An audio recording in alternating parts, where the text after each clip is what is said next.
Bem-vindos ao podcast Sensei. Nós estamos aqui para falar dos 30 anos daquilo que é maravilhoso, Brunão. Daquilo que é o anime clássico. Eu fiz 32 essa semana, não? Olha aí. Não é você, Brunão. Tem que tacar ovo no Brunão. Tem que tacar ovo no Brunão. Mas não é sobre ele que nós vamos falar hoje. Hoje a gente vai falar do quê? Do anime clássico, finalmente. Por quase 100 podcasts a gente não falou um A do anime clássico. Olha que absurdo. Não, a gente falou bastante do anime clássico. Falou nada. Cara. A gente só elogiou, falou que é bom, mas a gente não falou nada. A diferença é que a gente vai falar a fundo dele. Agora vai ser a fundo do anime clássico, porque outubro é o mês de 30 anos de Sensei, que ele virou anime, de fato, né? Nós temos aqui o Brunão pra falar do desenho animado, Brunão, do Cavaleiros do Zodíaco. Tudo bem comigo, Xará. Vamos lá. Vamos embarcar nessa viagem. Ontem eu fui assistir esse episódio de novo, vi uma coisa que eu não lembrava nem com reza. Isso ficou ocupando a minha cabeça a noite toda ontem. Ai, caraca. Isso. Exato. Trouxemos a Aline pra falar do desenho também, Aline. E aí, Aline? Olá, e aí, galera, tudo bem? Agora o bicho vai pegar, hein? É hoje, Bruno. É hoje. Mais pra frente a gente vai ter Saga Pelado nessa série, vai ter muita coisa. Vai ter um podcast só sobre isso, tá? Todos os franquias tem alguma coisa disso. O podcast sobre a nudez do Saga. Nós temos também a Isa pra falar do desenho clássico. Isa, e aí, Isa? Oi. Você é muito mais nova do que o desenho, Isa.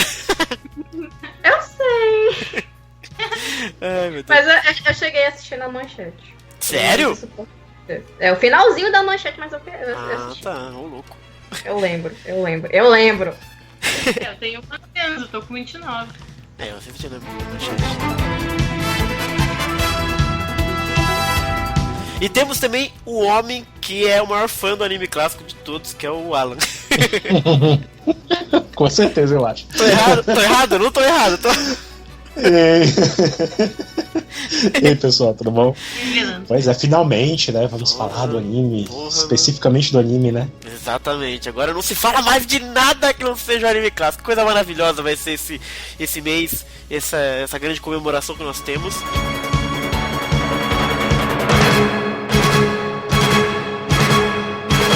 Antes de começarmos essa comemoração, vamos dar aqui nossas redes sociais, Brunão.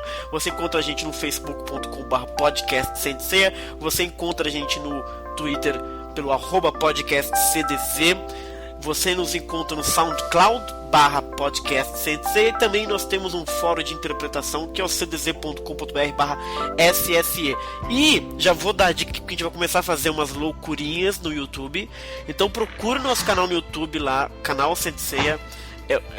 A gente não tem uma URL amigável, infelizmente. Mas se você procurar no Facebook tem os links, no SoundCloud também tem os links. Por quê? Porque a gente vai começar a postar também conteúdo no YouTube, principalmente relacionado ao anime clássico. Então fiquem ligados, porque o que vai acontecer basicamente, a gente vai falar toda semana a gente vai falar, olha que projeto maluco, toda semana a gente vai falar de um episódio do anime clássico no YouTube, tá? Então, se você quiser ver a gente comentando o episódio, fica ligado no YouTube. E é isso aí.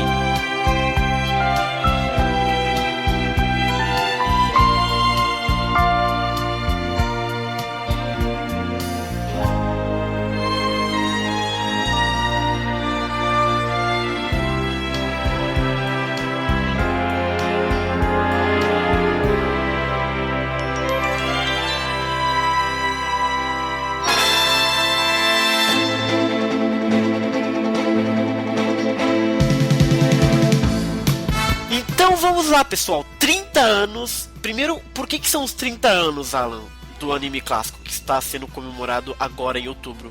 Fingindo que a gente está em outubro. Pois é, o anime ele estreou no dia 11, né? No dia 11 de outubro de 1986, né? Esse ano que a gente está aqui de 2016, na verdade desde o finalzinho de 2015, né? Que tem se comemorado os 30 anos de Saint Seiya, né? Na verdade, Bem antes disso, a primeira coisa a começar a comemorar os 30 anos de Saint Seiya foi o Soul of Gold. Verdade. Né? O primeiro teaser do Soul of Gold já dizia que era um projeto em comemoração aos 30 anos de Saint Seiya, né? Então, assim, Kurumada adora comemorar coisas a longo prazo, né? Então, assim, e todo mundo em torno da franquia adora estender as comemorações, né? Então, assim, foi um ano de comemorações da carreira do Kurumada. Então, agora, assim, é um ano... Acho que tá perpassando um ano de 30 anos de Saint Seiya, né? Tem esse ano, muitas coisas estão comemorando 30 anos, né? O mangá comemorou no finalzinho de 2015, né? 30 anos. Teve vários eventos aí no mundo, ainda vai acontecer um aqui no Brasil também, que talvez tenha alguma coisa especial. E justamente agora, em outubro, é o mês do anime clássico, né? Olha aí. Por assim dizer. Que beleza. Vai ter tipo quase 10 anos comemorando 30 anos. A comemorar 30 anos vai até fazer 40. A gente só para de comemorar quando chegar nos 31, né?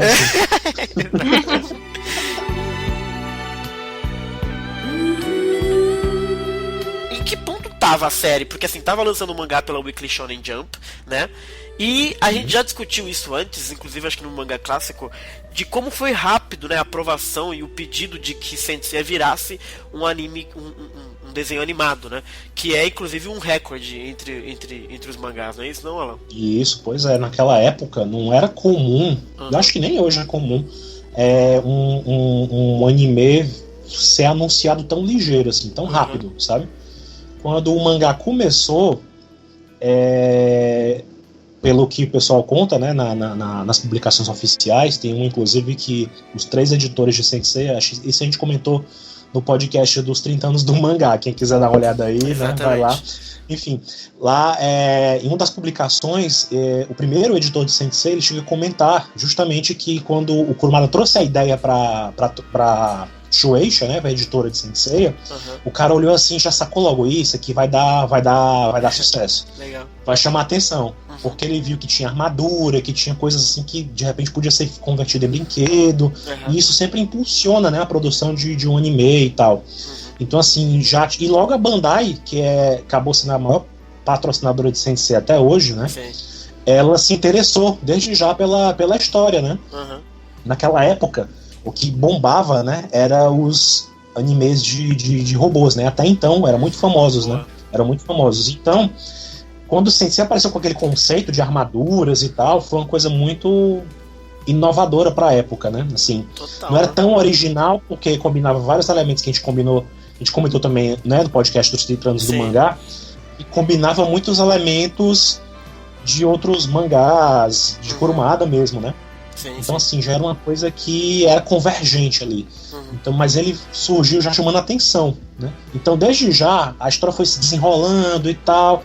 Quando chegou na batalha contra o Ikki e os Cavaleiros Negros, né, já estava anunciado que ia ter anime. Então assim, foi muito rápido mesmo, assim. O volume 1 nem tinha saído ainda compilado. O volume 1 compilado do mangá nem tinha saído ainda. Tava só nas publicações semanais quando foi anunciado. Então tava lá os caras brigando, terminando o arco do Ikki com os Cavaleiros Negros, e já foi feito o anúncio de que ia ter um anime. E o anúncio foi feito na Weekly Shonen Jump mesmo, né? Sim. Teve vários pequenos anúncios, assim, comentando que ia ter e tal. Sabe aquela imagem que é bem característica do Seiya? Que você sempre vê, até na abertura, no final da primeira abertura, você tem uma imagem do Seiya com Pegas atrás, assim, com a mão assim estendida, né? Que aparece no finalzinho da primeira abertura. Aquela imagem, ela foi reproduzida primeiro em mangá para anunciar o anime. O Kurumada fez no traço do mangá, né? No traço dele. E era o anúncio, vai ter anime e tal, foi anunciado para outubro de 86 e tal. Caraca. Então assim, aquele desenho que você vê que foi tão disseminado depois com o traço do anime com a armadura do Araki e tal, né? Ele primeiro foi baseado num desenho que surgiu no mangá para comemorar o lançamento do anime. Essa revista é a Weekly Shonen Jump de 1986, né? Número 40. E ela teve o primeiro grande anúncio, né, oficial, né? Que lá dizia, vocês veem pela imagem lá no topo, já anuncia que vai ser no dia 11, né, de outubro, né? E aí já tem até umas palavras assim em no nosso idioma, né? Por assim dizer, nos nossos caracteres ocidentais, né? Exato. Revive, Kurumada Legend. Aí tem lá o horário. Inclusive lá ele ressalta até o horário de exibição, né? Que foi às 7h30 da noite, né? Bom horário, pô. Na verdade era de 7 horas às 7h30 da noite, justamente o horário que a gente combinou pra gravar esse podcast, né? Tá vendo só? De 7 horas às 7h30 da noite, né? Ou seja, a hora da estaria acabando o anime. A gente tá aqui há meia hora já. Né? E na TV Asahi que começou tudo. Então... Olha aí que bacana.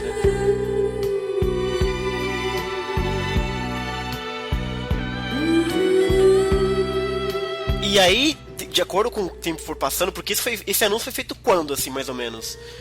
Foi feito no dia... A publicação exata disso? Ela foi publicada no dia 2 de setembro. 2 de setembro. 2 de setembro, isso. Nessa mesma revista que vocês estão vendo aí, nessa que tá aí, é justamente o episódio em que o Seiya destrói a armadura do Ikki, ele tá lutando com ele. É a luta, assim, foi quando o Ikki realmente estava enfrentando o Seiya que a coisa foi anunciada. Daquele dia em diante, na Weekly Shonen Jump tinha alguns especiais, que rolava algumas páginas e tal, até que na semana... O capítulo 43, eu vi que você colocou aqui, que é a luta contra o Mist, né? E aí que teve um especialzão, foi isso? Foi. Nas vésperas do anime, lá, eles fizeram uma matéria mais, né, ostensiva, com destaque, mostrando como é que era a equipe e presenteando também os fãs. Rolou sorteio para a revista, sorteou algumas coisas, sorteou Cells, né, que são aqueles desenhos mesmo do anime, autografados, e teve sorteio da trilha sonora do primeiro single. Caraca. Com a abertura, né? Enfim, então foi mesmo muito festejado, né, o começo do anime pela Weekly Shonen Jump. Que legal. E o visual do anime pela primeira vez foi mostrado nesse especial aqui, basicamente? Será? Nesse 45 aqui da Weekly Shonen Jump? Ou será que já antes já rolavam uns... rolavam uns spots na TV, né? Já tinha um spot na TV que anunciava, que até tem lá na Tizen também o videozinho, né? Com a primeira propaganda do anime, né? E também já tinha algumas coisas que rolavam em revistas também, que já estavam anunciando. Eu lembro que tinha uma revista que eu acho que eu até comprei, que era uma Animage, se não me engano, que era uma revista bem popular na época que falava de animes. Eu acho que ela existe até hoje, na verdade. Então essa revista, ela já tinha uma matéria especial também, um pouco antes, anunciando que ia ter o anime e tal. No mesmo mês, mas você sabe como as publicações lá, né, são um pouco anterior, então o pessoal já tinha uma noção do que viria, né. E era destacado, que era o visual era feito pelo Shingo Araki, né. Então assim, o pessoal já tinha todo o Toru Furuya também era muito anunciado, porque afinal de contas ele já tinha uma fama, né, ele já tinha protagonizado a série Gundam, né.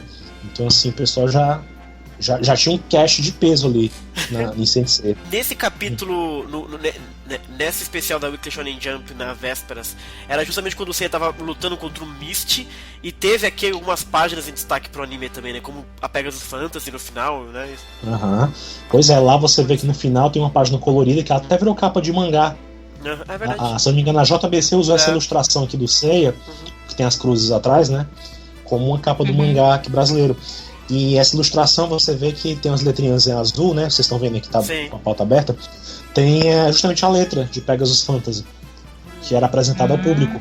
Então as pessoas já tinham acesso, já sabiam o que seria a letra, né?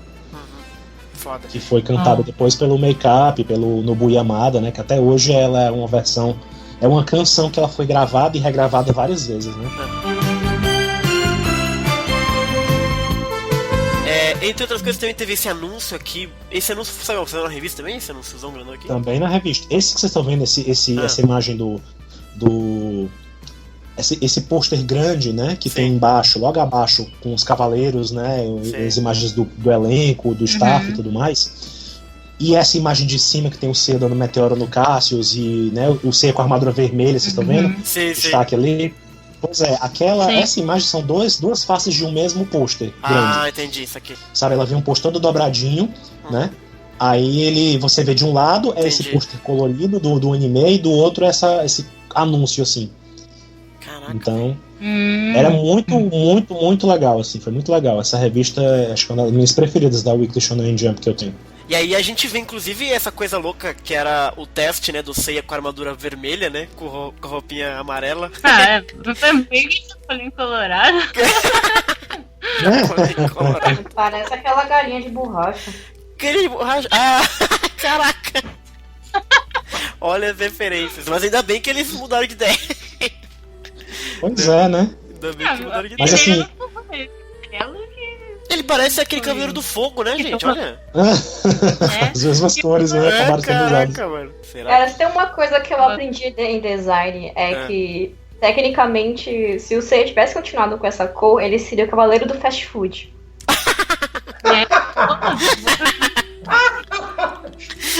É verdade. Só coisas que dão vontade, né, de você comer, de ficar com fome.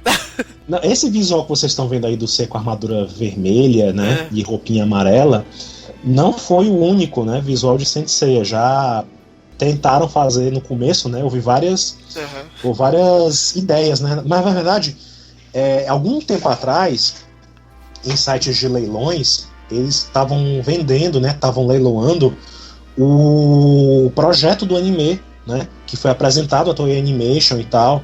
O projeto do anime, ele tinha, como não tinha nada, né, produzido, eles apresentavam com a história todinha, né, os personagens principais, e você via ilustrações do mangá para mostrar o que era Saint Seiya, né. Mas assim, quando começou a produção mesmo, rolou um monte de ideias, né. Então, assim, no começo a Bandai chegou a cogitar que fosse a coisa tudo mais robotizada, né. Pois é. Meu Deus. Surgiu muita... tinha vários protótipos até chegar lá. Eu colei o link de um dos primeiros protótipos das armaduras, vocês estão vendo? Sim, horrível. Esse é um dos... Aí também teve no booklet do Blu-ray de Saint Seiya japonês, né, que lançou há uns anos atrás. Ele apresentava outros que também já tinham aparecido antes. Eles chegaram a pensar 2 vezes em mudar isso. Assim, fazer as armaduras diferentes, ó, pra você ter uma noção. No começo da série eles pensaram em fazer esses modelos aí do Seiya, né? E do Ikki. E do Ikki, né? Pra vocês verem. Mas assim, ao longo da série a Bandai tentou, também até cogitou fazer... parece aquele outro lá, como é que chama? Mas isso aqui parece que é protótipo de boneco, ou será que era pro desenho mesmo? Pois chegou a ser pro boneco. O boneco ia se refletir no desenho, né? Não era uma coisa independente uma da outra. Eles desenhavam o boneco primeiro e depois... eles pensavam, esse aqui vai dar certo pra fazer boneco e tal. Que o Shingo Araki, ele também pensou em fazer as armaduras parecidas com o estilo do mangá mesmo, né?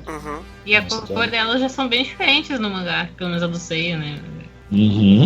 Total. Vocês veem como os primeiros protótipos. Lá você vê em destaque a armadura vermelhinha, né? E vocês veem inclusive o visual do mangá. Esse desenho era do próprio... Do Araki. É mesmo? Eu achava que isso aí era fanart, cara. Não, isso aí tem no... Essas imagens que vocês estão vendo nessa página aí é a do Hikari. É o artbook dedicado ao Shingo Araki e a Michi Himeno, que foi lançado em 2004. Esse artbook, ele revela essas ilustrações, assim, foi a primeira vez que apareceu essas imagens aqui do Seiya com a armadura do mangá, que ninguém tinha visto. Era uma coisa assim, promocional. Eram mesmas versões de ilustrações promocionais que passaram a existir, entendeu? Pois é. Esse Seiya vermelho tá muito engraçado, mano. Pois é. Então assim, foi até chegar lá, e aí o Shingo Araki, a ideia que se tinha era que eles queriam fazer uma coisa que fosse mais fácil possível de materializar em boneco, né? E aí o Shingo Araki não gostava do visual mecânico das armaduras que a Bandai estava propondo. Então foi graças a ele que Saint Seiya manteve o visual que a gente tem hoje mesmo, assim. Que tipo, ele não queria fazer mecha. Então ele pegou e apresentou outras ideias pra galera. Aí ele apresentou essa aqui, esse aqui dá pra fazer boneco legal e tal. E o pessoal, é verdade, dá certo. Então foi mais ou menos assim. Então assim, esse visual... Então vamos parar um segundinho aqui e agradecer ao nosso mestre aqui. Porque senão a gente não tava nem fazendo podcast.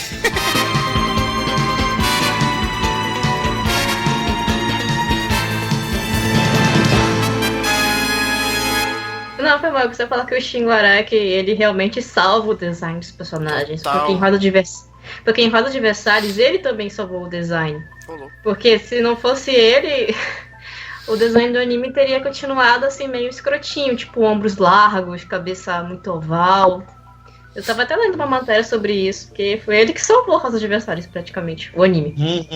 Legal. E ele com certeza colocou... Acho que é um dos maiores... Deu a maior alma de Sensei, que é o visualzão louco, né, de Sensei. E se não fosse ele... perdura até hoje, né? Expressivos. Nossa. Ai, meu Deus, era eu acho que se você parar pra fazer uma...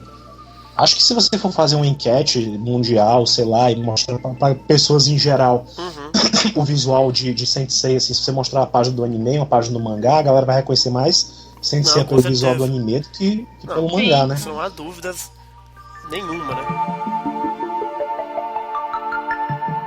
Então, mas é curioso como nesse pôster a gente vê a versão antiga ali do vermelhinho, mas embaixo você já vê os 5 com as cores que realmente já vão ser no anime, né? Então é engraçado isso, né? Como ele dá um teaser assim. E nessa descrição... Eu acho que nesse primeiro pôster aqui aparece essa armadura do ser vermelha e amarela, né? Aliás, essa armadura vermelha com roupinha amarela, eu acho que foi um erro. Acho que a galera não deveria ter publicado isso, não. Depois foi... E é engraçado que aí, nesse pôster, a gente vê os 5 principais, mais ou menos assim, né? E a gente tem mais ou menos aqui que o Shun é o bonito. O Ikki é o Severo. O Ikki é o Severo. O Sei é o Kate. Kate, Jack Homem Kate. Daí tem a ver com a armadura vermelha. O Shiryu é o sincero. Shiryu amigo, sincero. E o Yoga é o cool, que pode ser tem essa coisa fria, mas tem aquela coisa do cool, né? Do legal também. Mas aqui é o frio. Não, faz sentido. Só que, assim, Xará, a primeira coisa que me vem à cabeça quando eu vejo esses 5 apelidos, eu pensar em Branca de Neve, ao invés de 7 anões, seriam 5. O bonito, severo, quente, sincero e o frio. Porque não tô sendo disso, né? Pois é, né? Vocês já pensaram quais seriam as características de destaque para os outros 5 de bronze que não vingaram depois? O Nath não tem sobrancelha. É isso, não sobrancelha, essa é a característica dele. Puxa-saco. É o feio, né? O gordo, o magrelo. Urso. O Ban é o que não fala. É, o mudo. Ai, Jesus. O Gek é um assassino de animais, na verdade. Saiu fugido do Canadá que ele matou muito urso. O Yoga também. Mas Yoga é só alguns. Na Sibéria ninguém liga, gente. No Canadá é mais respeito. Na Sibéria o eu não sei. Mas é legal esse super cartaz aqui, logo abaixo, né? Onde você tem o fundo branco com todos os personagens. Mó bonita essa imagem, inclusive. Você tem imagens da produção, né? Da galera, como é que faz, quem vai dublar quem, né? Loucura, velho. Que louco isso. Legal.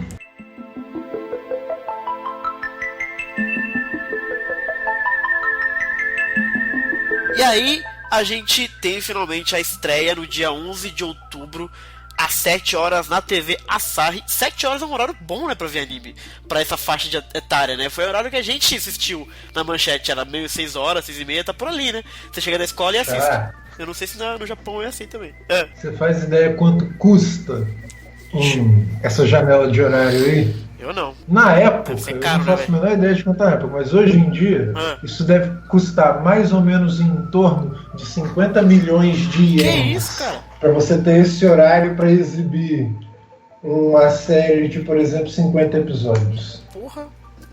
Aí você faz a conversão para dólar, para real, você tem uma ideia de quanto custa só o horário para transmitir, entendeu? Eu não, quem converte não se diverte, não. Né? Mas outra coisa que é importante deixar muito claro aqui o Alan falou um pouquinho, mas é a importância da Bandai, né? A Bandai é quem botou a injeção porque queria fazer boneco e tudo mais, então desde então a Bandai ela tem sido essa parceira de Senseiya, né? Pra qualquer coisa que aconteça a Bandai precisa estar envolvida, né? Porque senão não rola nem fudendo. Inclusive no Brasil, né? A Mattel, a Bandai foi, tipo, deu de graça. Nossa, verdade, né? Verdade.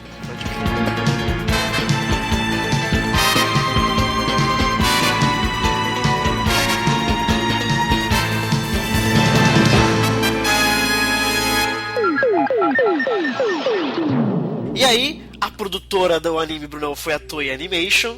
A Shueisha é o quê? Ela é a produção, né? A Shueisha.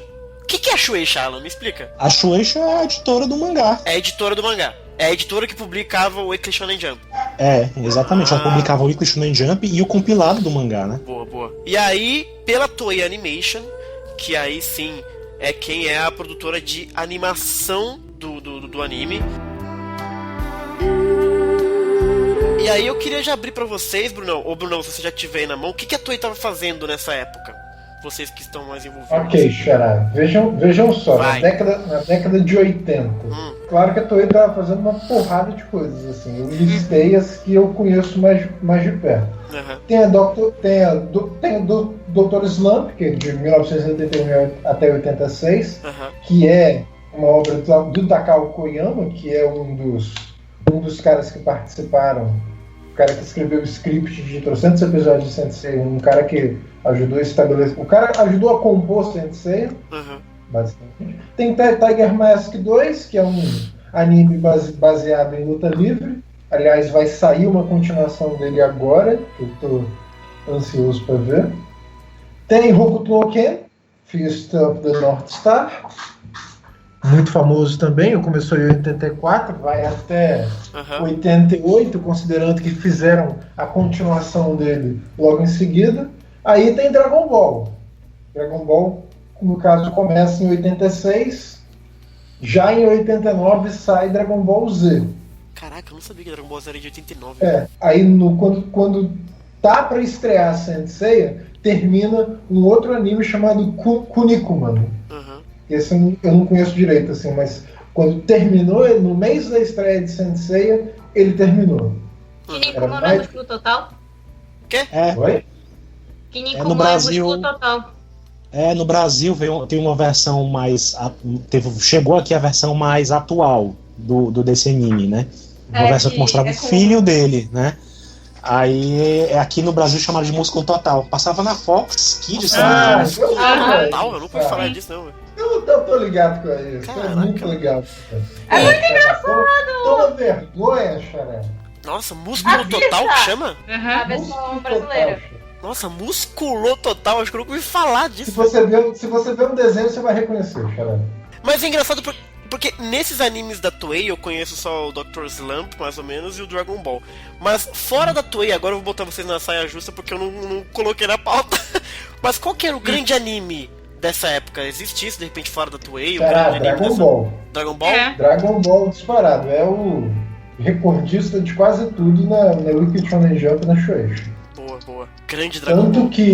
Tanto que uma galera que tá trabalhando em Sensei aqui, quando a gente for pra ficha técnica, também vai estar trabalhando em Dragon Ball. O Takao Koyama, por exemplo, ele fez a composição, ele fez a composição de script e escreveu o script tanto de Sensei quanto de Dragon Ball. Bem puxado, Bruno, porque foi produzido pela Toei. E se a gente pegar a ficha técnica, o que a gente tem? Mais ou menos, é claro que todo episódio tem diretores diferentes, escritores e tal, mas de uma forma geral, o Kozo Morishita foi responsável pelo primeiro arco, que é até o final da saga de Santuário, né? Kozo Morishita, que o Alan já nos falou bastante, que hoje ele é dono da Toei, é isso? Ele é um presidente da Toei Animation, né, hoje em dia. Hoje em dia é o presidente da Toei.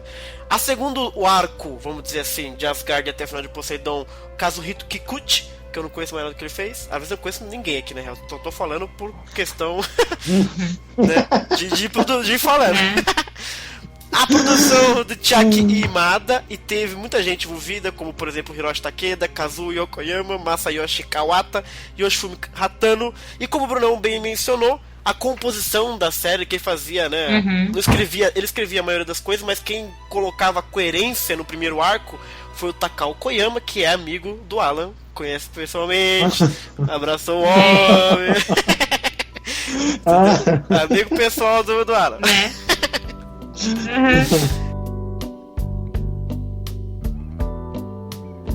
E o segundo arco já tava nas mãos do Yoshiyuki Suga, até porque a gente ficou sabendo que o Takao Koyama tava cheio de coisa pra fazer, né? Ele mesmo conta, né? Ele conta em entrevistas e me contou pessoalmente também, que ele realmente ficou doente enquanto tava escrevendo. Né? Então, assim, em determinado momento, eles chamaram o Suga pra trabalhar com ele, e daí pra frente eles formaram uma parceria e tal, e teve até um episódio em que eles criaram Teve um episódio que eles escreveram realmente juntos, assim, literalmente os dois ao mesmo tempo. Legal. E eles chegaram a criar um pseudônimo pra representar essa parceria dos dois, entendeu? A fusão dos dois ali. Vale dizer, assim, comentários. O Kazuhito Kikuchi, ele fez, por exemplo, um anime que passou aqui no Brasil por um tempo, é o Hazard. Na época ótimo esse anime. Na época que estava sendo publicado Saint Seiya, ele também fez também dirigiu um outro anime da Toei chamado Akuma-kun. No caso do Takao Koyama, também vale comentar, assim, ele, para além da Toei, ele é bastante importante para animação em geral, assim, porque começou a trabalhar muito cedo e ele meio que abriu as portas para muita gente que escreve animação, assim. Ainda quando ele estava estudando literatura na Universidade de Waseda, ele já começou a trabalhar na TV. Então, assim, ele já estava desde muito cedo trabalhando na TV, escrevendo script, assim. E ele deslanchou de vez, no caso, quando ele entrou na Tatsunoko Productions. Então, assim, além dele ter escrito o script de Saint Seiya, de Dragon Ball e de mais uma porrada de coisa, ele também escreveu muitos livros sobre como escrever script, assim. Chegou até a fundar, estava falando mais cedo isso com ela, chegou até a fundar, digamos assim, uma associação de cenaristas de anime que depois ganhou o nome de Brother Nopo, que é como se fosse uma espécie de agência de escritores de animação. Então, assim, vários roteiristas famosos de hoje, por exemplo, Reiko Yoshida, ela fez Maria Samar, Reiko Yoshida fez... Sensei Ômega. Fez o Ômega. E o Amushi Pedal, fez Kaleido Star, Aria, fez The Greyman, sim, fez uma porrada de coisa. Ela era, digamos assim, protegida. Ela foi protegida do Takao Koyama. Tem também o Hiroyuki Kawasaki, Satoru Akahoki. A mais famosa, que eu mais gosto, é deixa eu lembrar o nome dela, Keiko Nobumoto, porque ela escreveu o script de Cowboy Bebop. Então, assim, o cara é importantaço para a história da animação como um todo. Legal. Sim, aquela curiosidade que eu estava comentando agora há pouco, né? O Takao Koyama e o Yoshiyuki Suga, né? Yoshiyuki Suga, eles trabalharam juntos, né? Como eu falei, na composição de Saint Seiya. Mas nos episódios 35 e 38 do anime, eles fizeram realmente o episódio juntos, né? Escreveram a mesma coisa juntos, né? Então, nessa ocasião, eles acharam por bem criar um pseudônimo, que era o Motonori Tashikawa. Eles criaram só para representar essa parceria. E isso, na verdade, foi o embrião dessa companhia que o Brunão falou, da Brothers Nopo. Foi daí que ele teve aquela sacada de começar a fazer, né, parceria com outros roteiristas e tal, enfim, foi a parte daí. O episódio 35 é aquele episódio em que é um episódio que o pessoal chama de filler, né? É o episódio em que você enfrenta o Araki. Porra, eu adoro esse episódio. Que ele vai pra fonte, não é? Da água mágica lá. Isso, exatamente. E o 38... É quando a Ioria reconhece a Saori, não? Exatamente. Olha só. Que eu sei por causa dos números que o Saiga aparece no... Caraca. Então, assim, eles escreveram juntos esses dois episódios, assim, um roteiro dos dois episódios, especialmente. Olha que legal. Pesquisando aqui, o Takao Koyama, ele tem todo esse gabarito, esse portfólio gigantesco. E o Yoshiyuki Suga, dando uma olhada aqui no Animes Network, por exemplo, ele também foi o Lost Canvas. Exato, do Lost Canvas, a composição de série de Lost Canvas, né? Então, e fora o envolvimento com o filme da Ares, o filme do Abel também, né? Rurouni Kenshin, que vocês gostam tanto, One Piece, tô vendo uma porrada de coisa aqui famosa, Dragon Ball. O cara teve um monte de coisa, no currículo dele. No caso, tá meio fora do ar, mas ele o currículo dele é impressionante também. Exato. No caso, Xará, vale esclarecer que composição é tipo mais ou menos você decidir que pedaços da história vão estar em cada episódio, entendeu? Já desde o começo ele já tem uma previsão de quantos episódios vão ser a série, então eles pegam a história e decidem assim, o que desse episódio vai estar apresentado. O responsável pela composição é quem faz isso. Exato. E para vocês terem uma ideia de por que, o Takao Koyama deu um tempo para trabalhar, ele conta histórias dele fazendo o script de Dragon Ball Z. Certa vez, por causa de uma eventualidade, ele foi obrigado, assim, na hora, a escrever um episódio de Dragon Ball Z baseado num único painel do mangá.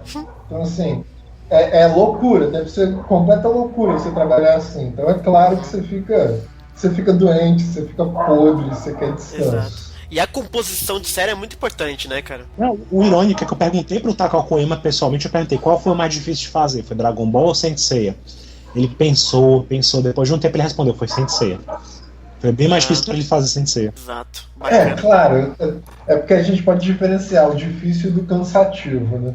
Às vezes, por exemplo, fazer isso que ele fez aqui, cara, tirar um episódio do nada num quadrinho pode ter cansado ele pra caramba, mas assim, difícil não foi.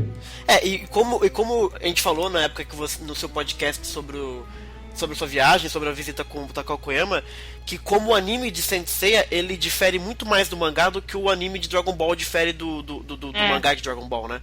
Tem até um tom mais de humor no anime de Saint Seiya que você não tinha muito no mangá, por exemplo, então faz sentido isso que ele tá falando, mais ou menos, né? E como eu dizia, a composição de série é uma parada muito importante, né, pro negócio, porque você pode ter grandes diretores dirigindo cada episódio, mas se você não tiver um cara acima definindo como que a história vai ter o pacing pra chegar em determinados momentos, você vai ter um monte de episódio legal, mas você não vai ter um arco tão foda como eu acho que é, por exemplo, todo o arco do Santuário, assim, sabe? Eu gosto muito de Asgard, o Shuksuga é foda também por ter feito aquele arco todo, mas eu acho que quando você fala em Saint Seiya, aquele primeiro arco, ele é muito acachapante, assim, sabe?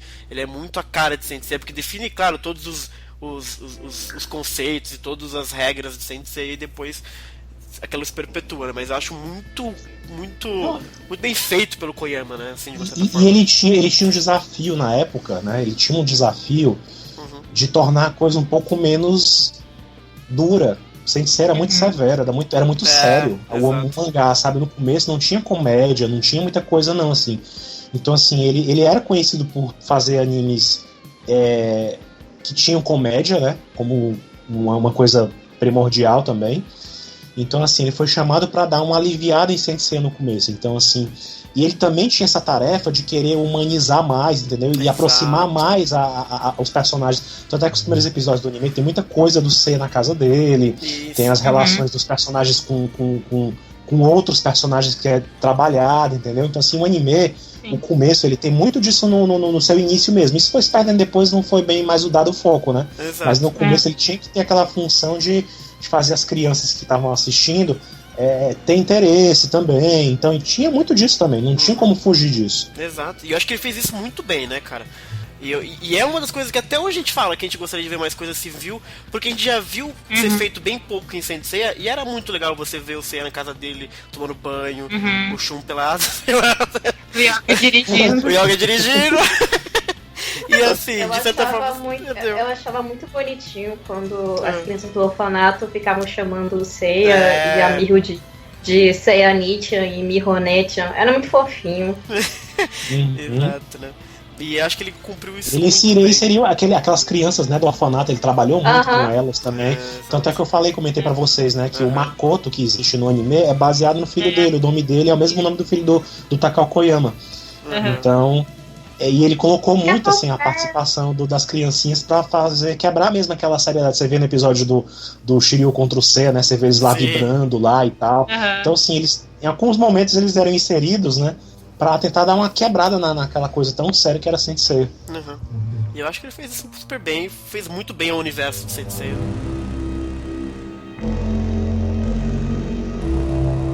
Charada, só para introduzir o que eu vou falar agora. Estava conversando com um amigo nas Filipinas que visitou o estúdio da Toei, lá nas Filipinas, né? E aí, tá caindo aos pedaços lá, Bruno? Não, o estúdio animou recentemente o Legend of the Sanctuary.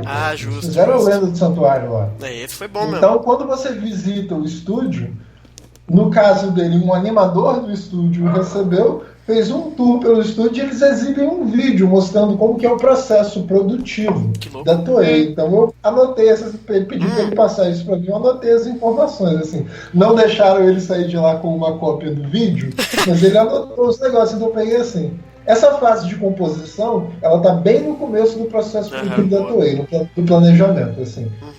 Estabelecer mais ou menos o plano da série, a conversa toda com os patrocinadores e tal. Aí depois disso vem o design dos personagens, assim, fazer o design principal do conceito da história e o design dos personagens. Aí lá vocês conseguem imaginar que largaram todas as ideias, os planos definidos na mão da Himeno e do Araki. Né? Sim. Ao mesmo tempo, entregam os planos também para artistas que fazem arte de fundo, assim, porque quando você faz a animação, você desenha só os personagens e o fundo fica puro branco, né? Colocam artistas para fazer a animação de fundo. Então, por exemplo, assim, no primeiro episódio, quando tem aquela cena do Seiya e da Marin correndo, fugindo para sair do santuário, todo aquele fundo ali do santuário, aquele fundo rochoso perto do mar, foram todos artistas responsáveis pelas imagens de fundo, assim. No caso do primeiro episódio, o nome da pessoa que fez isso é Satsuki Hashimoto. Aí depois... É uma menina então, né? Acho que sim. Aí então, depois que faz o design de personagem e arte de fundo, começa a animação. Tem a animação chave, digamos assim, os frames principais da animação, normalmente entregam na mão de um bambambam, e a animação entre os frames, assim, que normalmente é um assistente que faz. Só que no caso do primeiro episódio também largaram na mão de bambambam, porque vocês sabem, o primeiro episódio tem que causar uma boa impressão. Então, por exemplo, assim, quem fez as animações-chave do primeiro episódio de Sensei foi a própria Michi Himeno. E a animação entre frames, no caso, a Aiko Kojima. E para garantir, digamos assim, uma consistência entre todas as animações, porque, digamos assim, tem muita gente trabalhando com animação, e os desenhos têm que estar parecidos, né? O cara que garante essa consistência é o diretor de animação, que no caso foi o Shingo Araki. Nossa, só pica. Então, é só pica grossa sendo aí, como é que funciona isso assim? É assim, ele vai fazendo, a pessoa vai fazendo as cenas, né? Passam os desenhos tudo passa pelo Araki. Aí ele vê. Quando ele vê que tem uma inconsistência muito grande na animação, ele pega e ele mesmo vai lá e corrige o desenho. Ele mesmo refaz e manda de volta. Entendeu? Aí depois que faz isso tudo, Xará, entregam na mão do pessoal que colore. Aí tem mais uma etapa da animação que é pra inserir tipo o efeito de SFX, tá ligado? Assim, partículas de brilho, flash, vibração e tudo mais. Aí depois que isso tudo termina, começa o processo de edição. Os caras têm que juntar isso tudo numa parada para virar uma parada só. No caso, o cara que foi responsável pela edição foi o Yasuhiro Yoshikawa. Aí depois que termina a edição, começa o seiyus a trabalhar. Começa assim, os personagens começam a ganhar a voz, né? Tem que ter a cena pronta pros caras começarem a fazer a gravação. Depois, edição de som, aí a seleção das músicas de fundo, finalmente a edição final do som, e a parada tá pronta para ser exibida.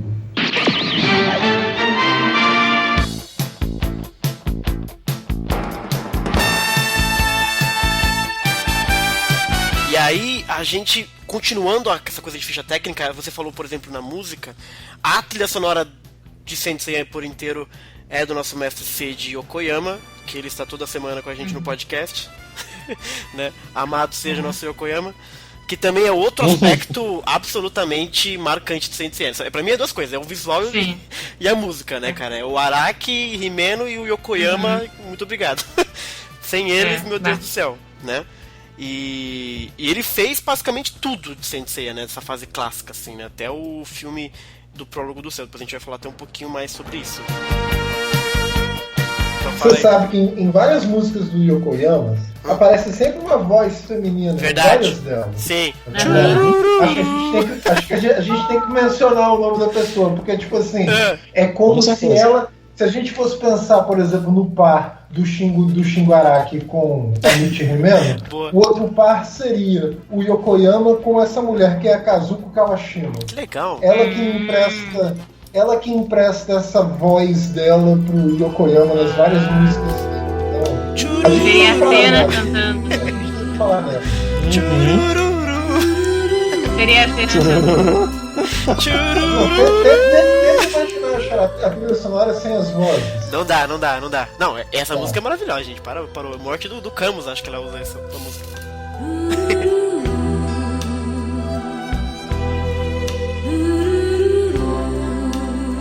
Ela usou pra morte de todo mundo. Todo mundo que morre é tchurururu, gente. Se apareceu o tchurururu, alguém vai morrer. Música de velório. Não, a primeira vez que a gente escuta essa que é muito emblemático, na verdade, a gente escutou até no primeiro episódio, mas ela é muito emblemática na canção do Yoga, né? Assim, quando ele tá lá visitando o túmulo da mãe dele e tal. Exato. O áudio, o vocal dela se sobrepõe, assim, você lembra muito, associa muito com aquela cena. O Yoga também, exatamente. E tem aquela do Testamento lá da Sagitário, que é a versão da cena lá. É verdade, tem várias vocalizações bonitas dela pela série mesmo. A gente pode fazer um podcast só sobre ela, só com as músicas que tem a voz dela. Fica a dica aí, ó. Nos musicais que tem acontecido recentemente, em que a orquestra interpreta a trilha sonora do anime, né? Ela tem participado, fazendo uma apresentação. Ela foi pra Espanha, ela foi pra França. Isso, velho? Que louco! Ela canta lá. Nossa, tô chocado com isso. Que eu nunca vou ver isso. Pra esse dia, a gente tem que fazer uma petição. Nossa, fiquei muito triste agora, velho, na moral. Nossa, eu quero. Que tragédia.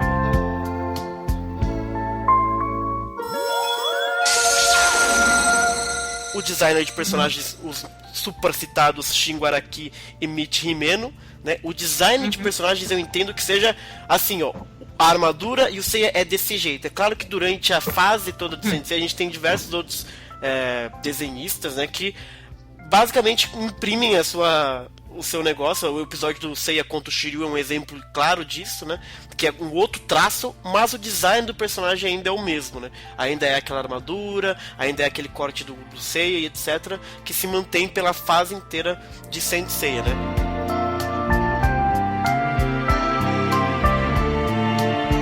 O elenco principal, os dubladores, os seiyus, né? Porque no Japão se diz seiyus, que foi responsável a responsabilidade foi da Aoni Production. O famoso Toru Furuya fez o Seiya. Ele já tinha feito o Tuxedo Mask, é isso que ele fez? Ele fez depois. Fez depois o Tuxedo Mask? Ok, então eu tô viajando. Foi, ele interpretou depois. A Sailor Moon veio depois. Olha aí, gente. Mas ele já tinha feito o Gundam, você falou, né? Ou outra coisa? Sim, ele tinha feito o protagonista de Gundam, a primeira série. E ele era mais conhecido por causa dele. Ele fez também o Yantia em Dragon Ball. Olha aí, gente. Que engraçado. Nós temos a Keiko Han como Saori Kido, o Hirotaka Suzuki como Shiryu, o Ryu Horikawa, que eu só conheço porque a Isa geralmente fala dele por aqui, fazendo a voz do Shun. É o Vegeta, né? Famoso Vegeta. Famoso. Eu nunca vi Dragon Ball chegar por aí. Ele é o Vegeta. Rapidinho. Você tá falando que o cara que dublou o Vegeta também dublou o Shun? Ué. Sim, o Ryu Horikawa. Nossa. E o Shun não foi o primeiro andrógeno que... Não, o Shun não foi o primeiro andrógeno que o Ryu Horikawa dublou. Quem ele dublou? Ele também... Eu lembro que uma vez eu tava vendo os roles de personagens que ele já fez, e tinha um que acho que foi bem mais antigo, que eu não lembro o nome, mas ele era bem mais mocinho, sabe, do que o Shun. E tem ele fazendo o Vegeta. Ele faz o Vegeta até hoje, na verdade. Caraca! Sim. E a voz dele... o tom de voz dele é muito diferente, muito diferente. E uma curiosidade sobre o primeiro dublador do Shiryu é que ele também dublava o Saito de Rurouni Kenshin. E a pessoa que escolheram pra dublar ele no Saint Seiya Omega por coincidência, também foi escolhido pra dublar o Saito no especial de Rurouni Kenshin. Aí, gente, tá tudo conectado. Posteriormente, o Toru Furuya iria ser o Tuxedo Mask e a Keiko Han ia ser a Luna. Sim. A Keiko Han também faz? Ela fez a vilã também. Inclusive, acho que ela era vilã, não sei se ela era vilã em Gundam também. Eles já tinham participação junto em outras obras também. O dublador, o seiyuu do Yoga é o Koichi Hashimoto. Tem alguma curiosidade dele aí? Não, porque... Né? Não é tão interessante. Que absurdo. Não, mentira. Eu vou procurar. Não, se não tivesse tudo bem, não tem problema não. Tem o Hideyuki Hori, que é o dublador, o seiyuu do Ikki, porra. E quem fazia a narração, Hideyuki Tanaka. Esse cara é o que fez o Aioria, não é? É o Aioria. Isso. Olha, lembrei.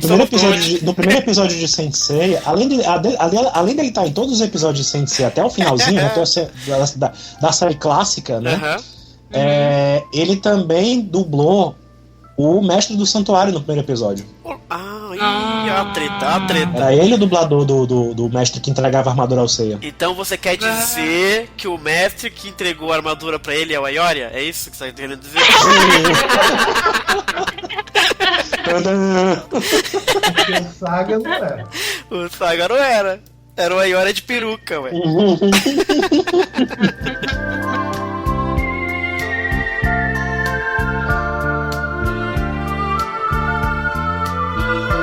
Cara, eu vou te fazer um desafio pra você fazer depois. Pega esse fato de que esse mestre no começo de Sensei era o Aioria e tenta pensar as consequências disso pra série. Leva essa ideia pro absurdo e extrapola isso. Vê o que dá, por favor. No fundo, toda a treta do santuário é uma esquizofrenia foda do Aioria, né, cara? Tudo na cabeça dele. Então, eu descobri qual o personagem relevante que o dublador do Yoga já fez. Ele fez o Wakabayashi de Super Campeões. Olha aí, o Wakabayashi, pô. Quem que era o Wakabayashi do Super Campeões? Passei a infância assistindo. Era o quem? O Wakabayashi era o Benji, é verdade. É, o goleiro. Benji Wakabayashi, verdade. O goleiro fodão que ninguém conseguia fazer gol. Exato. Boa, grande Benji Wakabayashi. A premissa deste anime, né? Ele era basicamente um anime shonen. O que é um anime shonen, Isa? Me explica pra gente. É um anime voltado para garotos. Garotos. Boa. Um anime shonen com a mitologia grega como pano de fundo, como era na verdade o mangá. Era semanal, passava toda a semana. Que dia que passava? Era terça-feira que passava? Sábado à noite, era isso mesmo? Sábado à noite, né? Olha só, mano. Acho que era. Então todo sábado às 7 da noite vi um episódio novo de Sensei. Legal, horário divertido, né? No meio da Quem semana. dera se fosse assim ao invés de novela. É verdade, né? Deve ser uma outra coisa, muito diferente, né? Você ver Sensei semanal, porque a gente vê na manchete todo dia, né? Você vê que o Ômega a gente viu semanal também, né? Deu pra acompanhar um pouquinho dessa vibe. Era bem isso mesmo. O Ômega, ele revivia muito de como era ver Sensei naquela época, né? Pra quem nunca tinha vivido, né? Pois é, a diferença é que o Ômega lá passava de manhãzinho, né? Nas manhãs lá. De manhã, exato. Junto com os Kamen Rider da vida, essas coisas que passavam nesses horários. Ai, caraca. O Kamen Rider... Kamen Rider e Super Sentai também. Tem um desses tokusatsu que inspiraram Power Rangers, né? Eles... Sei. Acho que passava logo em seguida o Ômega, se eu não me engano.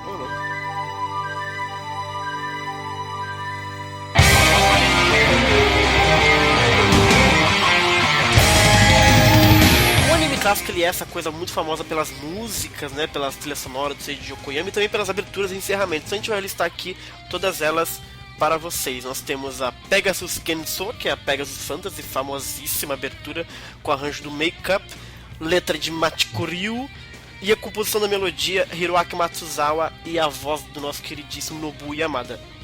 Escutem o nosso podcast de aberturas que a gente fala sobre as duas aberturas de Cavaleiros mais a fundo, é super bacana. Nós temos também o encerramento da primeira fase, que é a In Blue, ou Blue Forever, também famosa, com o Make-up também, letra de Machiko Ryu e composição de Hiroaki Matsuzawa, Nobuo Yamada e Yoko Kono.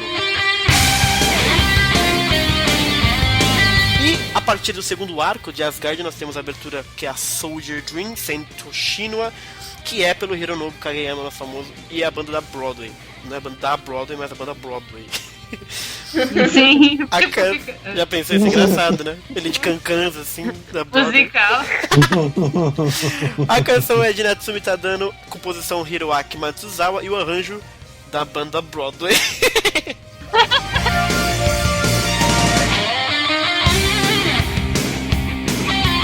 O encerramento Yumi Tabibito, Blue Dream, de novo com Hironobu Kageyama com Broadway, e Kokyo fez a canção e a composição é do Kageyama com o Kenichi Sudo. Bacana. E ao longo do anime tivemos muitas músicas que às vezes os fãs não prestam muita atenção, nem falam muito delas, mas que são muito bonitas. Por exemplo, a Can't Say Goodbye. Essa aí me marcou muito quando deu na manchete. Eu fiquei muito puto quando saiu o CD de Cavaleiros. Não tinha essa música no CD de Cavaleiros. A Can't Say Goodbye? Não tinha música do capítulo. Tinha só a rap do Zodíaco. Só tinha o rap do Zodíaco. Tinha só a rap do Zodíaco. Quem a música maneira teve que se contentar com o rap do Zodíaco. Exato. Gente! No episódio 13 nós tivemos Sayonara no Kawarini, que é Can't Say Goodbye. No episódio 16 tivemos Beautiful Child, que geralmente estão nas coletâneas de Senseiya. No episódio 20 teve Final Soldier. E no episódio 30 aí sim tem a música que eu acho maravilhosa, que é a Lullaby, Athena no Komoriuta, que é a cena... esse episódio, né, que ela beija o Seiya? É quase beijo Seiya. É quase beijo Seiya, isso. Gente, tem uma música dessas que passa na saga de Poseidon, que é a música que eu mais gostava. É mesmo? Uhum. Mas é só na versão japonesa mesmo. Que é, acho que é a música tema do Hyoga, mas é no flashback dele com o Isaac. Diamond Dust. Hyogen no Kikoshi Diamond Dust. Ele tá treinando com o Isaac, né? No episódio 46... Isso, no episódio 46 tem o Nebula Chain Kyodai no Kisuna, que é o Nebula Chain. Eu confesso que dessas músicas eu só lembro da Can't Say Goodbye e da Lula. Então, em algumas dessas músicas a gente não lembra muito, porque elas foram suprimidas na dublagem da Gota Mágica. Gota Mágica. Entendeu? Exato. Então, assim, algumas nunca apareceram. Tipo assim, essa do Yoga, por exemplo, não passou na época, na época da Manchete. Essa do Shun também não passou na época da Manchete. Pois é. Inclusive, engraçado, lembrei agora, essa Nebula Chain, a letra dela, ela foi escrita pelo Koyama também. Olha aí. Então, tanto é que quando eu tava juntando com ele cantarolou a música pra mim, né? Que experiência de vida, gente. Ele, pra lembrar da música que ele tinha composto, porque ele fez, inclusive, o anime, né? Ele tinha 3 outside stories, né? Que o pessoal conhece popularmente como side stories, né? Que são histórias que complementam o anime, né? Publicadas na Jump Boat Selection, que é uma coleção de 3 revistas que foram lançadas no passado. Uma delas conta justamente uma história do Ikki e do Shun, que também foi escrita pelo Koyama. Então o título dela era basicamente isso também. Laços de irmãos, assim. Nebula Chain Kyodai no Kizuna. Exato.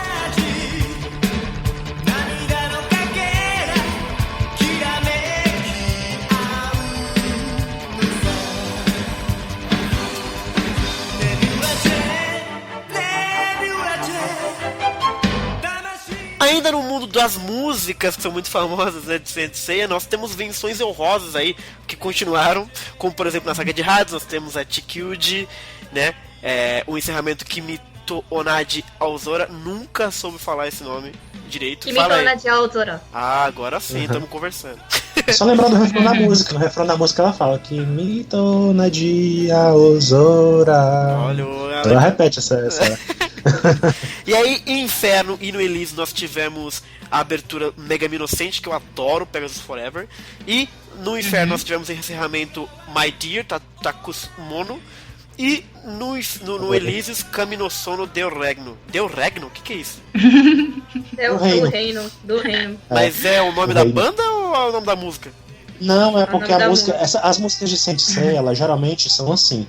Você tem um título em japonês e um subtítulo romanizado, né? Um título assim, ocidentalizado, então, né? A minha dúvida é por que esse aqui tem em espanhol?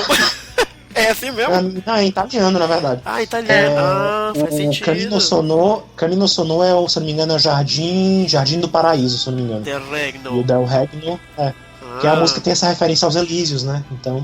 E tem a ver, a saga de Hades é toda baseada no Dante, basicamente, também, né? Baseada, assim, com várias aspas. Então tudo bem, tá perdoado. Esse aqui, e tivemos o Image Album de Hades, né? Tem a abertura Dead or Dead, que nunca foi utilizada, infelizmente, né? Só no Jerome Aqui, como a Aline bem lembrou. Mas como o Alan fez a gente grava tudo de novo, não se perdeu. É só copiar e colar. Vai, né? O encerramento do CD era Ai no Yume Shine On, que é muito bonita. Isso eu bem me lembro, o Alan disse que a Mitsoko Hori canta, se você procurar no YouTube, junto com aquela banda Broadway. E nós tivemos também cada encerramento dos filmes, né? You're My Reason to Be, do filme do Abel, e o filme quinto, Prólogo do Céu, com Never.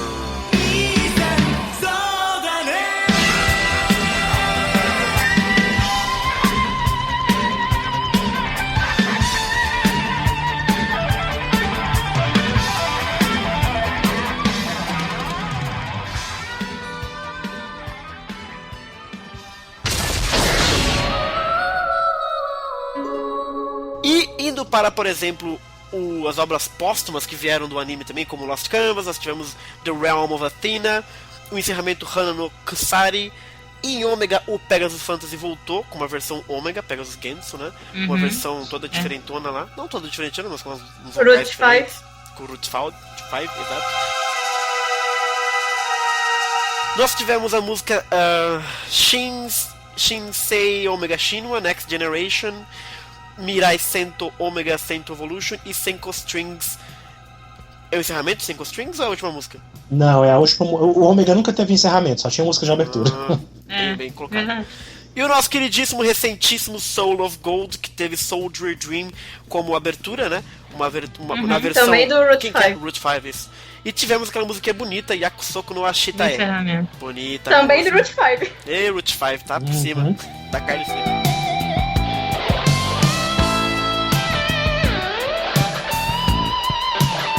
E é isso aí, nós tivemos ao todo, 11 coletâneas de original soundtracks, de CDs de trilhas sonoras, todas compostas pelo maravilhoso Seiji Yokoyama, e o último CD foi do filme Tenkai Hen Joso Overture, pois na saga de Hades ele compôs as melodias do Faraó e do Orfim, mas infelizmente nunca saíram até agora nenhum CD.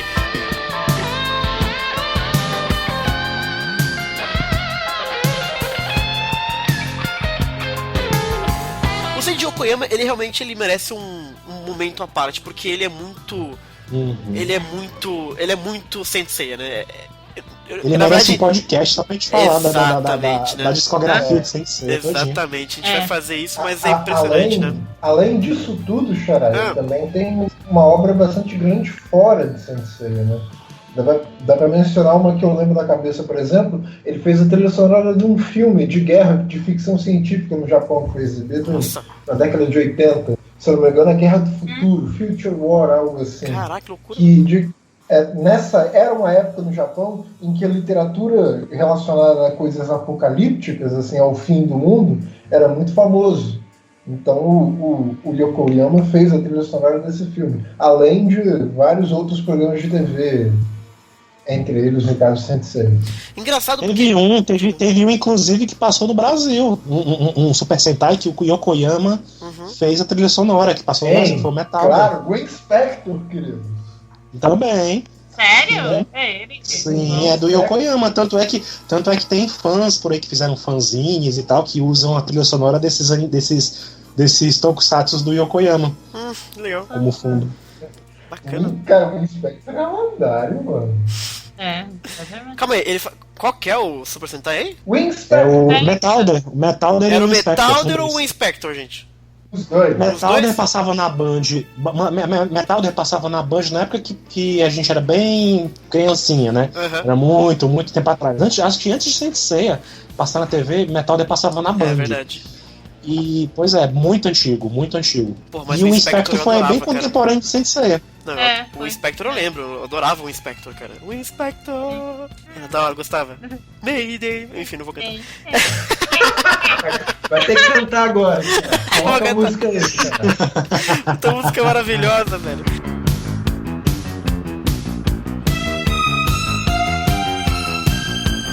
Enfim, vamos voltar pra Sensei. Então, o Seiji Okami, a gente pretende fazer mais podcasts de música sobre os CDs dele, porque eu acho que ele colocou... Pra mim, a trilha sonora do Sensei, ela é, tipo, muito ímpar, assim, sabe? Você tem a animação, tal, que você tem algumas coisas que são legais pra época e tal, mas eu acho que o Sensei nem é tão lembrado, assim, pela animação. É claro que o tema remete muito à criação do Kurumada e tal, mas, cara, as músicas de Sensei é impressionante como... ressoa. Eu tenho amigos que hoje não são do fandom, mas que acompanharam Sensei na época, porque todo mundo, quando tinha 10 anos, assistia Cavaleiros no Brasil. E se tem uma coisa que eles lembram, era sempre das músicas, que eles adoravam as músicas, que eram mal bonitinhas, assim. Então eu acho que a marca que o Yokoyama imprimiu em Sensei é muito profunda, assim, sabe? E a gente tem que sempre pagar penitência pra ele. Penitência não, mas, né, enfim. Grande Yokoyama. Tributo. Pagar tributo. Isso, pagar tributo. O ditado certo é isso. Exato. Me faltou o vocabulário, de repente. Ai, meu Deus do céu.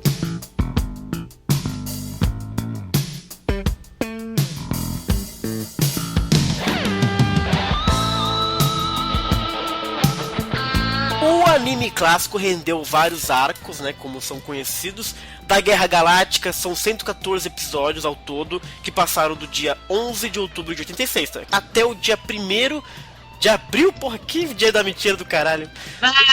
E Ômega estreou nesse mesmo dia, né? Assim, eles pegaram, lógico que foi anos depois, mas eles escolheram o mesmo dia pra começar a Ômega também. Olha, e terminaram no dia da mentira. 1º de abril. Infelizmente, no 1º de abril de 89. A Guerra Galáctica vai do episódio 1 ao 7, a batalha com os Cavaleiros Negros e alguns assassinos do Santuário do 8 ao 22, os Cavaleiros de Prata do 23 ao 40 e a Batalha das 12 Casas ao 41 ao 73, que é quando fecha esse primeiro grande arco, né? Saga de Asgard de 74 a 99 e o Poseidon de 100 a 114. Eu sempre fico chocado com o número baixo de episódios da saga de Poseidon, cara. Foram só 14 episódios, gente, é muito pouco, né? E os mais bem desenhados, na verdade, porque tinha o Araki e Shima se dedicaram mais a esses episódios, né? Aí. Eu acho uma pena, mas enfim. Sensei gerou também 5 filmes, né? O primeiro de 87, Sensei Gekijoban Jashin Eris, que é o filme da Eris, dia 18 de julho de 87, no Japão. A gente só foi ver isso aqui muitos anos depois. O segundo filme, Sentosei Kamigami no Atsuki Tatakai, que é o filme Batalha dos Deuses, né? De Asgard, eu imagino. Isso. 12 de 3 é o que? Março? Janeiro, fevereiro, março. 12 de março de 88. O terceiro filme, Sensei Shinku no Shonen Densetsu, que esse é o do Abel, né? Do Abel, isso. De 23 de julho também de 88. Em 89 a gente teve o quarto filme, que é o filme do Lucifer, Sensei Asaisho Sensei no Senshitachi. Muito S nesse nome, pelo amor de Deus. E o quinto filme de Sensei Sensei Tenkairen Josho Overture, que foi lançado 14 de fevereiro de 2004, o mais recente filme do clássico.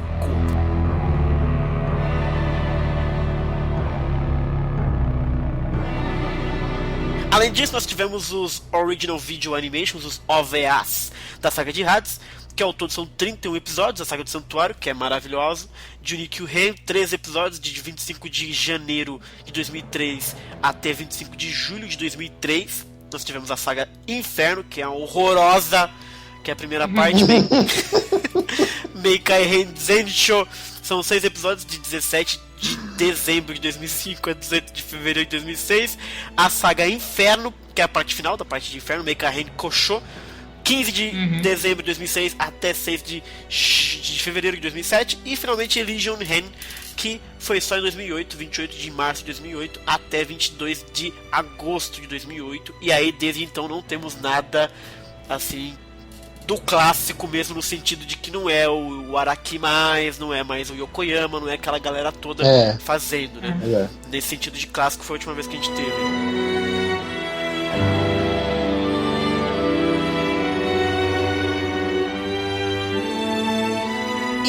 menções honrosas, Senseiya se explodiu e virou outras coisas também, como por exemplo nós tivemos a animação do Lost Canvas com 26 episódios, primeira temporada de 24 de junho de 2009 a 21 de abril de 2010, e a segunda de 23 de fevereiro de 2011 até 20 de julho de 2011. São 2 temporadas, Lost Canvas 26 episódios, nós tivemos o Senseiya Omega, que é a grande série mais recente pra TV, com 97 episódios, foi uma caralhada de episódio de Omega. 1º de abril, olha aí de novo, de 2012 até 30 de março de 2014. 2 anos, que loucura, mano. E mais recentemente a gente acompanhou episódio por episódio aqui no podcast, vocês lembram disso? Senseiya Soul of Gold, com 13 episódios, de 11 de abril de 2015 até 26 de setembro de 2015. E aí esse é o legado até então, né, do anime clássico. Nós com certeza podemos esperar mais coisas vindo por aí.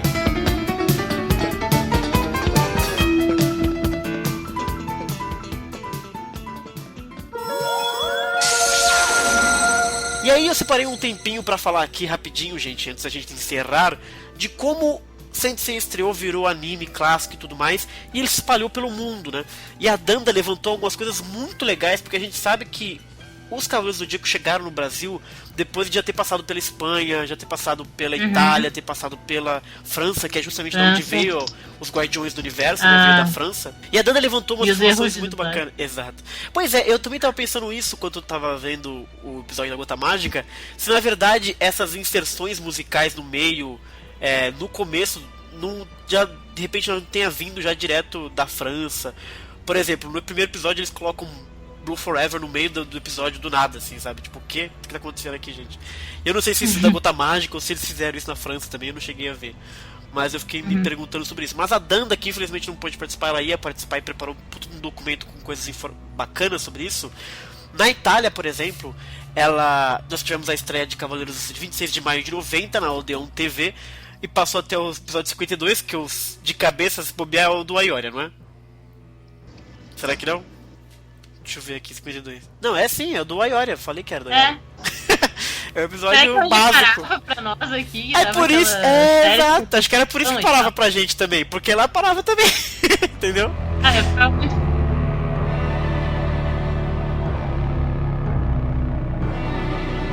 E tanto que as sagas de Asgard e Poseidon na Itália, que foi chamado como saga de Netuno, olha que legal, foram exibidas como retorno dos Cavaleiros do Zodíaco, olha que legal. Durante muitos anos, as sagas foram exibidas em canais diferentes.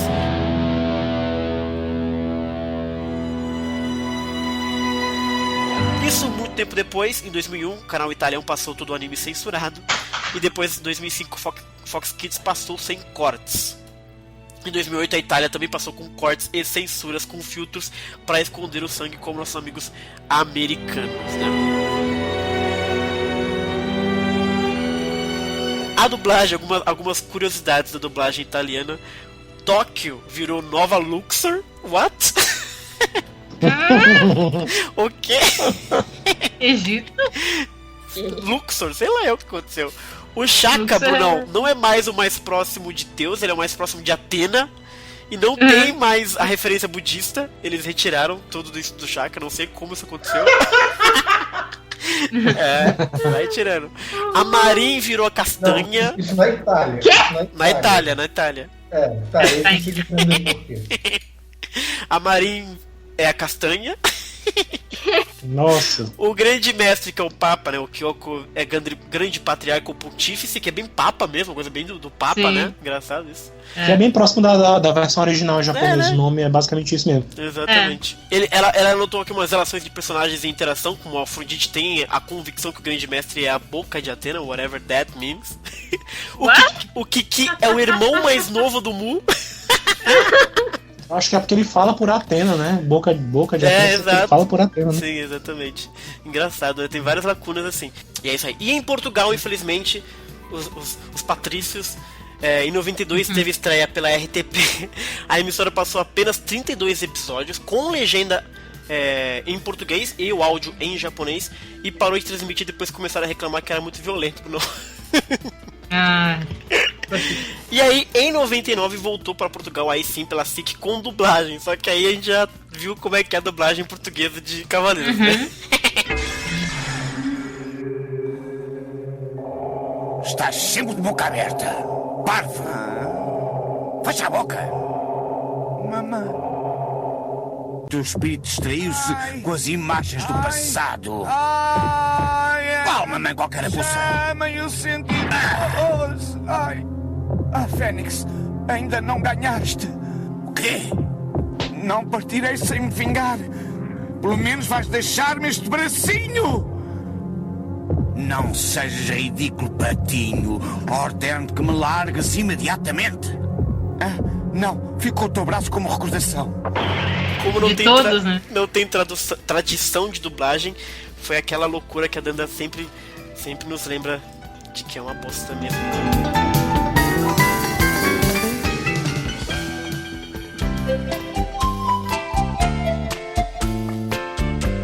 E é isso aí, pessoal. Nós tivemos 30 anos de Saint Seiya. A partir de agora a gente está aberta às temporadas de comemorações do anime, do desenho clássico de Cavaleiros. Estamos todos convidados. Vou fazer de novo o convite para vocês conferirem nosso canal no YouTube, porque a gente vai comentar episódio por episódio no YouTube. E depois a gente vai fazer um resumo, comentários gerais, arco por arco no podcast também. Então o podcast não vai ficar abandonado, pode ficar tranquilo. Então é isso aí.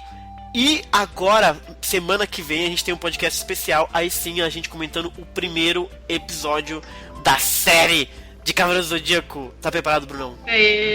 Eu não estou preparado. A questão é se você tá preparado. Eu já disse que eu não tô. Vamos rever a série, vai ser lindo. Maratona. Então vejo vocês na próxima semana.